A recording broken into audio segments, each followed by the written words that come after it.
20 নম্বর অঙ্ক দেখো আরেক জাস্ট রিভাইজ। এখানে দেখো প্রথমে অঙ্কটুকু সব রয়েছে আছে। এখন আমাদের এই অঙ্কটা দুটো পার্টে আমরা ভাগ করতে পারি। এই জায়গা থেকে একটা অংশ আর এই জায়গা থেকে একটা অংশ।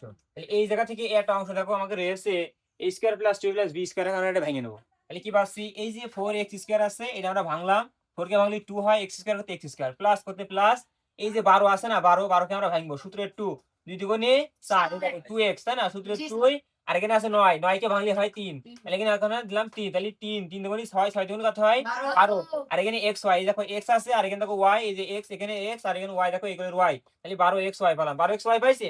এই দেখো 3y আর এখানে দেখো স্কয়ার, 3y কত পেলাম স্কয়ার, আর এই যে এই করে দেখো মাইনাস মাইনাস করতে মাইনাস, এখানে 16 আছে তাই না, 16 a স্কয়ার, 16 কে আমরা ভাঙলেই 4 হয়, কত হয়, কারণ কি 4 4 16, তাহলে 4 স্কয়ার মানে 4 স্কয়ার, তাই মানে কি 4 স্কয়ার মানে 16। এখন দেখো a স্কয়ার করতে a স্কয়ার কি হলো 4a square minus 4a square. এরপরে দেখো এই যে এইটুক যে বড় সূত্রটা, এই সূত্র সংক্ষিপ্ত ফর্মটা কি আছে, a প্লাস হোল স্কয়ারের সূত্র, তাহলে এখানে পেলাম 2x আর এখানে পেলাম কত 3y, 2x plus 3y whole square, minus করতে মাইনাস, এই মাইনাস, এবং দেখো এখানে 4a স্কয়ার করতে 4a স্কয়ার।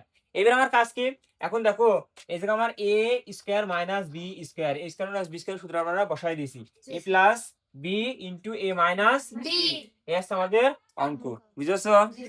ধন্যবাদ।